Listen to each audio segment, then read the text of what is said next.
মাত্র 3টা টপিক পড়ে এসএসসি তে কেমিস্ট্রির রাসায়নিক বন্ধন চ্যাপ্টারের মতো একটা চ্যাপ্টারের 100% সিকিউ ইনশাআল্লাহ তুমি আনসার করতে পারবা। এবং এসএসসি তে কিন্তু এই চ্যাপ্টার থেকে একটা সিকিউ মাস্ট আসে। সো এসএসসি তে একটা সিকিউ তোমার ইনশাআল্লাহ একদম 100% কমন আসবে।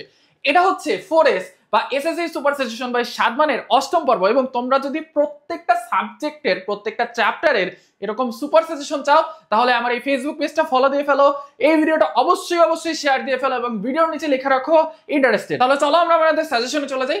প্রথমেই তোমাকে যে জিনিসটা মাস্ট পড়তে হবে, এটা গ নাম্বারে অবশ্যই আসে ইনশাআল্লাহ, সেটা হচ্ছে আয়নিক এবং সমযোজী বন্ধনের ছবি সহ ব্যাখ্যা।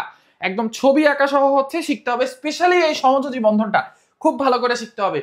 স্পেশালি এই যৌগগুলোর KF, Na2O, SO3, CO2, PCl5, PCl3, NH এগুলো কিন্তু মাস্ট শিখতে হবে। দেন পানিতে দ্রবণীয় এবং বিদ্যুৎ পরিবাহী কি না এটা অবশ্যই বের করতে হবে। কোন কোন মৌলের কোন কোন যৌগের এই যৌগের HCl, MgCl2, CCl4, PCl3, MgCl2, H2, CH4, CaCl2, AgCl, KCl, NF, HF প্রত্যেকটা পানিতে দ্রবণীয় কিনা এবং পানিতে দ্রবণীয় হলে কেন, বিদ্যুৎ পরিবাহী কিনা এবং বিদ্যুৎ পরিবাহী না হলে কেন, বিদ্যুৎ পরিবাহী হলে কেন, এই জিনিসগুলো কিন্তু তোমাদেরকে জানতে হবে।